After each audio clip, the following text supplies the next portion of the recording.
ఎవరితోనైనా స్నేహం చేసే ముందు కొన్ని విషయాలను గుర్తుంచుకోవాలిట. అప్పుడే వారితో ఆనందంగా ఉండొచ్చు.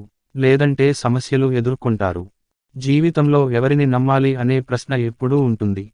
ఎవరితో స్నేహం చేయాలి, వారు ఎలాంటి వారు అనే అనుమానాలు వస్తూనే ఉంటాయి. చాణక్య నీతిలో దీని గురించి ఉంది. ఎవరితో స్నేహం చేస్తే బాగుంటుందో చాణక్యుడు వివరించాడు. చాణక్య నీతి ప్రకారం స్నేహం అనేది చాలా విలువైనది. జీవితాంతం తోడు ఉండేది. దానిని కాపాడుకోవాలని చాణక్యుడు వివరించాడు. జీవితంలో ఎలాంటి వారితో స్నేహం చేయాలని చాణక్య నీతి చెబుతుంది. ఆచార్య చాణక్యుడు తన చాణక్య నీతిలో తన బోధనలలో దీని ప్రాముఖ్యతను నొక్కి చెప్పాడు. ఎవరినైనా విశ్వసించే ముందు లేదా సంబంధాన్ని ఏర్పరచుకునే ముందు కొన్ని ప్రాథమిక అంశాలను పరిగణనలోకి తీసుకోవాలని చాణక్యుడు సలహా ఇస్తున్నాడు. చాణక్యుడు చెప్పిన సూత్రాలు జీవితంలో విజయం సాధించేందుకు ఉపయోగపడతాయి. వాటిని అనుసరిస్తే మంచి జరుగుతుంది. వ్యక్తుల స్వభావాన్ని పరిశీలించాలి. చాణక్య నీతిలో వివరించిన వాటిలో వ్యక్తుల స్వభావాన్ని పరిశీలించడం ఉంటుంది. బంగారాన్ని ఆభరణాలుగా తయారు చేయాలంటే బంగారాన్ని రుద్దుతారు, కట్ చేస్తారు, దాని విశ్వసనీయతను అంచనా వేయడానికి వేడి కూడా చేస్తారు. కాబట్టి మనం వ్యక్తులను విశ్వసించే లేదా వారితో స్నేహం చేసే ముందు వారిని క్షుణ్ణంగా అంచనా వేయాలని చాణక్యుడు సలహా ఇస్తాడు. త్యాగం అనేది అవసరం. స్నేహం ఏర్పరుచుకునే సమయంలో త్యాగం చేసే స్వభావం ఉందో లేదో గుర్తించడం చాలా ముఖ్యమని చాణక్య నీతి చెబుతుంది. చాణక్యుడి తత్వశాస్త్రం ప్రకారం నిస్వార్థతను ప్రదర్శించేవారు విశ్వాసానికి అర్హులు. అలాంటి వ్యక్తులు ఇతరుల శ్రేయస్సుకు ప్రాధాన్యత ఇస్తారు.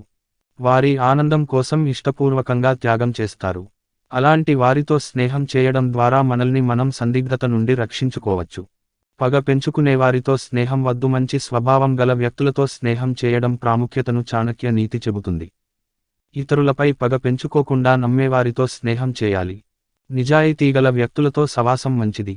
వారు మన నమ్మకాన్ని వమ్ము చేసే అవకాశం లేనందున హ్యాపీగా ఉండొచ్చు.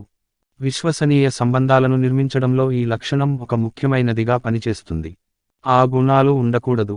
కోపం, స్వార్థం, అహంకారం, సోమరితనం, మోసం వంటి ప్రతికూల గుణాలు లేని వ్యక్తులు నమ్మదగినవారని చాణక్య నీతి వివరిస్తుంది.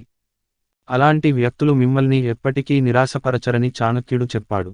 మీ జీవితంలోని సంతోషాలు, బాధలు రెండింటినీ నిజాయితీగా పంచుకుంటారు.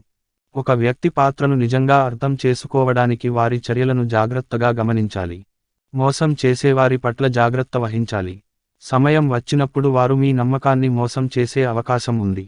సద్గుణ చర్యలలో పాల్గొనే వ్యక్తుల కోసం చూడండని చాణక్య నీతి చెబుతుంది.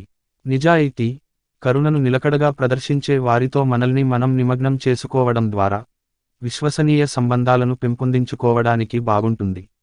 చాణక్య నీతి ప్రకారం సంబంధాలు లేదా స్నేహాలను ఏర్పరచుకునేటప్పుడు పైన చెప్పిన విషయాలు పరిగణనలోకి తీసుకోవడం, ఏదైనా సంబంధాన్ని ఏర్పరచుకునే ముందు క్షుణ్ణంగా పరిశీలించడం ముఖ్యం.